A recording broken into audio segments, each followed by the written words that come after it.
Good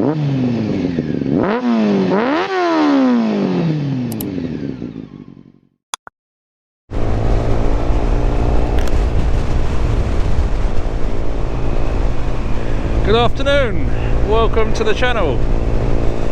It's Wednesday again, so that only means one thing: bike night. So we are off to Boxhill down to Surrey again.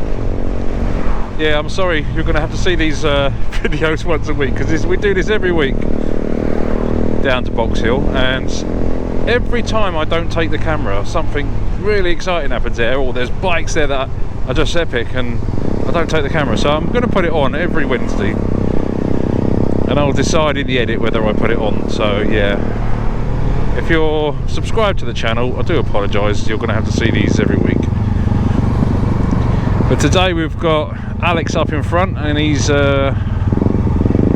just past his CBT. We've got James, obviously you've seen James on the channel before, but Alex is on this 125, a very good looking little mutt bike, I think it's called, a mutt. Sounds incredible for what it is. It looks like an old Triumph or something. Pretty amazed.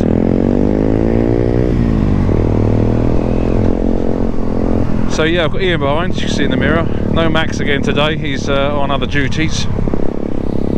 So we're gonna cruise down the back lanes on this gorgeous Wednesday afternoon. 22 degrees. Very nice.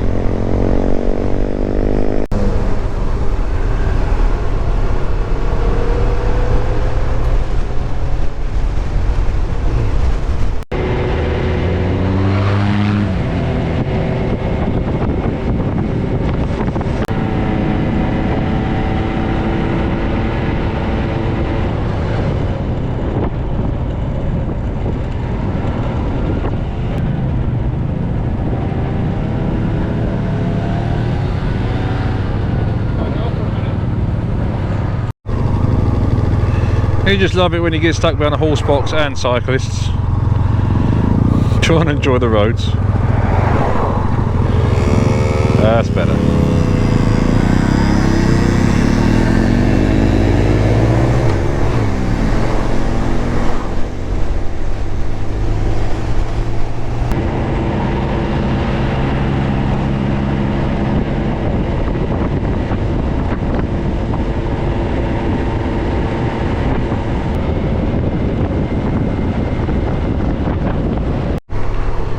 Now I've got to tell you a story about a little Bandit 600 we know, and I'm going to tell this story because it's impressed me quite a lot. Now I'm not sure if you've been over and looked at our Normandy tour videos. The three of us went out, obviously myself on the cross tourer, which is a fairly new bike in comparison to the other two. He had Max on his Ducati Monster, and then Ian on a Bandit 600. Now let me tell you, Ian paid, and just before the trip, I might add, he paid £50 for that bike. That's right, £50. It was one on an auction. It had been stolen, recovered, so it was all there. We didn't know if it would run. But anyway, got it working, and a few days before the tour, he slapped some panniers on it, and that was it. It was ready. And I must tell you, before we went, I didn't think it was going to make it. I thought, how can a £50 bike go to another country and do a 4-day tour, like non-stop riding? Anyway, it did. It did not miss a beat. It was absolutely perfect. And yeah, it shocked me all weekend. I was like, what's going on? You know, maybe it's mine that's going to break down. But on the way home, I think that poor little Bandit, it didn't really want to do the tour, but it did it. Like a good bike that it was, it did the tour. But when we got on the ferry on the way back, I think it had a massive sigh of relief that it was over, because when we went down to the hold to collect the bikes, as we entered New Haven, the front tyre had gone down, so it was almost like a sigh of relief, like a big breath. Oh, thank goodness for that. The headlight had stopped working, or there was something wrong with the headlight, and just out of the blue the headstock went. So the headstock bearings, it was notchy. He said it wasn't like that on the tour, not that he noticed, but it sat on the ferry for a few hours, and yeah, so it just went completely wrong on the ferry on the way back. It did the whole tour. So what an incredible little bike. And then we got it home anyway. We travelled up the A23 M23 about 40 miles an hour because it didn't have any headlights, well, not a lot anyway.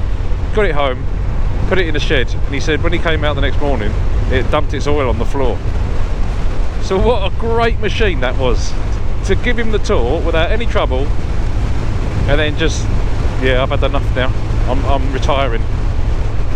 When it was in the shed, absolutely incredible, lovely little bike. And it's almost doesn't want to scrap it now because it was so good to him. But I'll tell you a little secret, don't tell his wife, he's after an adventure bike now. Seen him looking.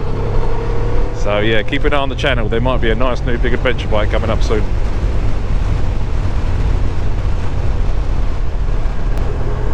You go through these little villages, they're just timeless, they're just like trapped in time.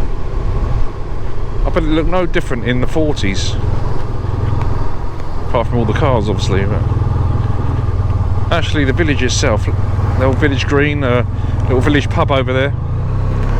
Look at that, the old cottage, wow. Another little sort of tap house there. Oh, I'd love to live so. I mean, I live in a village myself, and it is very nice. But this is really. Oh, there's another pub. Just 3 pubs on one green. This is really quaint. Love to live here. I'd love to live right there in that house right there.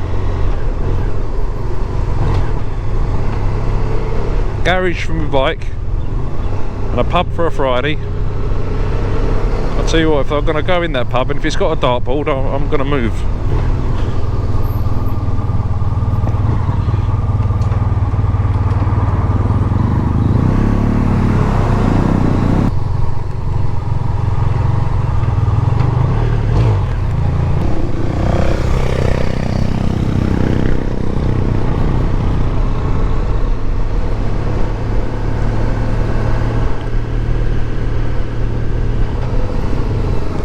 Here we are, we're at Boxhill again.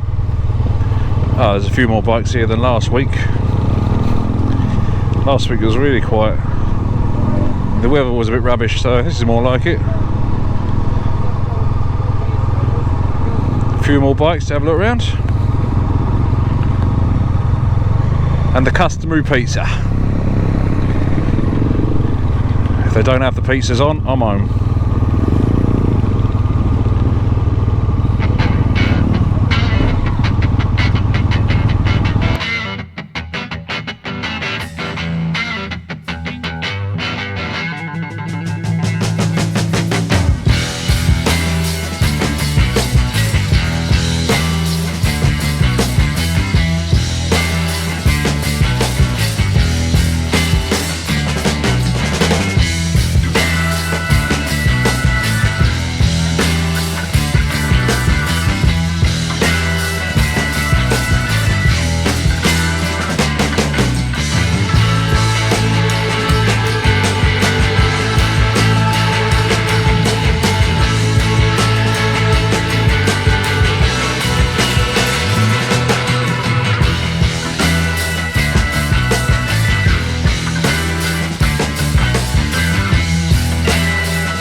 go. That was another decent evening at Boxhill.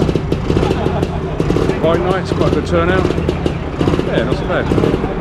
Just going to take a little ride back now. We're going to go the long way round because the weather's so nice. It's a bit unusual for a Wednesday. So yeah, thanks for watching the video. Hope you like some of the bikes we've got in it. And yeah, we'll be back down there Sunday, but there'll be another episode next Wednesday. Hopefully it gets busier and busier. Cheers.